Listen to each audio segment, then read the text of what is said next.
Imagine you enter a strange room where a computer tells you that hidden somewhere in the building is a cube. Then it asks you, what does the cube contain? Most of us would recognize this to be a futile question. The cube could be large or small. It could be a solid block or a vacuum chamber of nothing but sparse particles of gas. Or it might contain any one of billions of permutations of familiar or novel objects. You could never give a precise, justifiable answer. But if you were asked what does the cube not contain, you could give many answers. For example, the cube couldn't possibly contain the Amazon River, the planet Mars, or absurd objects such as a bed made of sleep. In fact, there'd be more perfectly valid answers to this second question than you could list in 1,000,000 lifetimes. This illustrates an interesting asymmetry concerning the contents of this cube.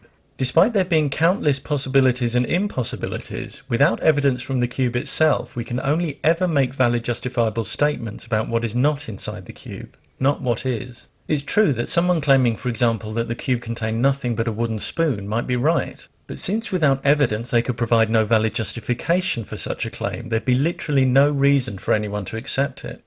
What if we were talking about a realm of existence independent of our universe, that like the concealed cube was physically inaccessible to us? Would things be different? Would we be able to deduce precisely what occupied such a realm, such as a divine being? No, there's the same asymmetry as before.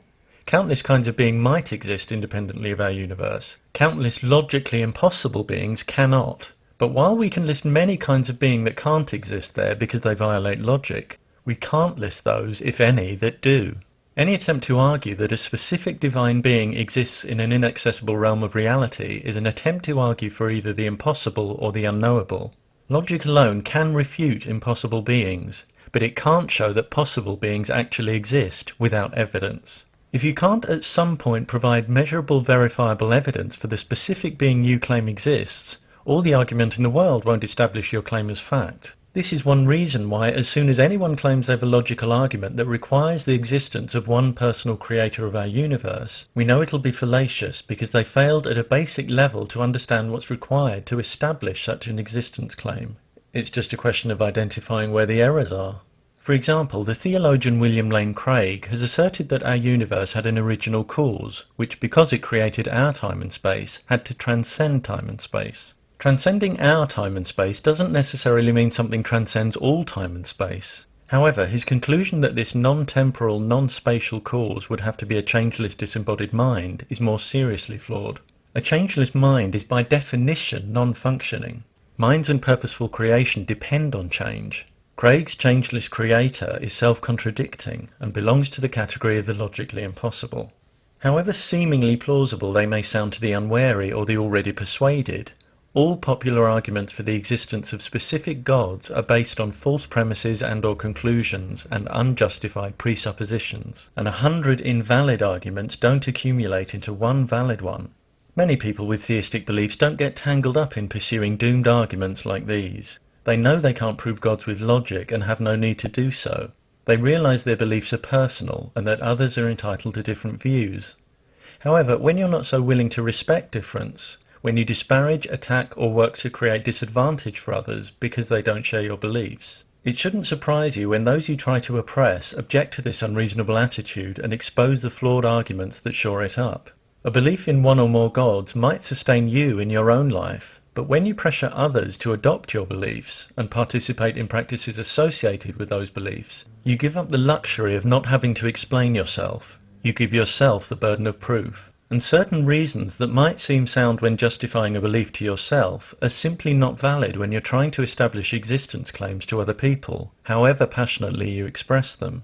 You can't pester and bully people and then retreat behind faith when challenged on your behaviour. And if you can't demonstrate that gods exist, resorting to emotional blackmail to try to get people to believe is a dishonest tactic. When those who don't believe in gods show theistic claims to be invalid, it's often claimed that they're trying to prove gods don't exist. In fact, all they're doing is exposing flawed reasoning and encouraging intellectual honesty. It's understandable that when some have their claims debunked, it's an uncomfortable feeling, and employing red herrings becomes an attractive way to wriggle out of admitting their mistakes. But debunking claims about the existence of gods is just showing those who make such claims that they can't assert what they're trying to assert. The question of defining divine entities is where the problems begin. As soon as you define any god, you must justify why you've defined it that way, giving a valid reason for each quality you're attributing to it. Many who realize they can't justify any particular definitions avoid them altogether. But without definition, there's no adequately formed concept to have a belief about. And this is the stumbling block when people are asked to define the gods they claim exist. As their divine definitions become more specific, they have more to justify. The flaws in their logic become more numerous and their arguments become easier to refute. Conversely, as their definitions become more vague, the entities they're proposing cease to have any practical relevance. Ironically, the way many people define gods means that as well as having no logical support, they can't be supported with evidence either. For example, as soon as you say God X is non-physical, you've proposed a being that can't be quantified, tested or perceived, even in principle. You literally have nothing to work with. When trying to justify non-physical entities, people will often point out that we can't see the wind, but we still know it's there. However, this analogy is flawed. We know the wind is there because it is physical. Not only can we measure it and perceive it directly through our sense of touch, it can knock us off our feet and destroy buildings. The physical force it exerts could hardly be more dramatic. Indeed, we use that force to generate electricity. By contrast, it's not even clear what a being with no conceivable physical characteristics is supposed to mean. Even if you were proposing an entity that had a different type of physical existence, making it undetectable to humans, you'd have enough trouble explaining how you could know it was there. Many claim that the existence of particular gods can be demonstrated, that their powers can be manifested physically, and that these physical manifestations count as evidence. But even if we were to witness an event that genuinely challenged our understanding, that wouldn't justify inferring any specific divine agency. At most, it could indicate power, intelligence and/or technology that was unknown, both in its number and its nature.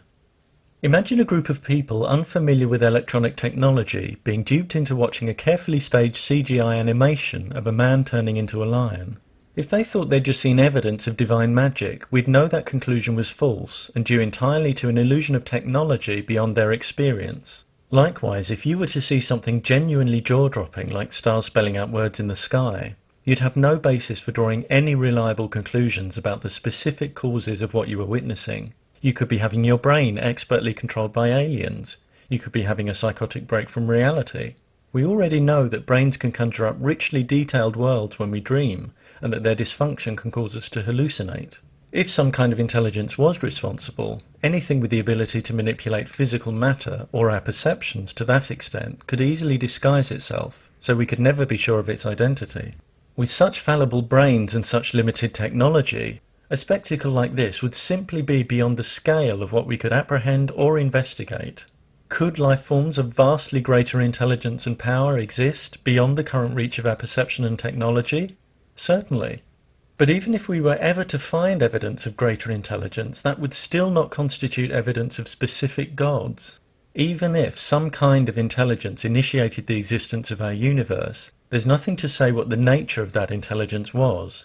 Whether it was a single rather than a collective intelligence, whether or not part of that intelligence remains interested in the universe, let alone the affairs of humans, whether or not that intelligence is aware of our tiny planet, let alone capable of communicating with its inhabitants, or even whether or not that intelligence still exists. When you impartially review a factual claim that, for example, one divine universe creator currently monitors and judges every human life, the layers of unjustified assumption needed to make such a claim become starkly apparent.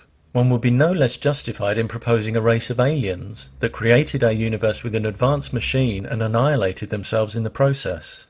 As soon as you propose any specific being, the nature of whose existence can't be reliably examined and quantified, even in principle, you're talking about a non-scientific concept that's insupportable by either logic or evidence.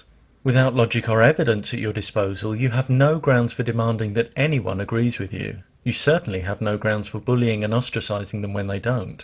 But if that's the way you deal with independent thought, your fallacious arguments will continue to be exposed until you grow out of your need for everyone to subscribe to your faith-based ideas. When you start being honest with yourself about what you know and what you don't know, you're likely to realize that you're in no position to be shouting the odds. And when you understand that it's behavior that has the practical impact on our lives, you may realize that it's not whether we believe in gods, but how we treat each other that says the most about our character. If you attack, condemn, or use emotional blackmail on people because they don't share your belief in one or more gods, you're invited to consider what that says about you and how it squares with the values you claim to embrace.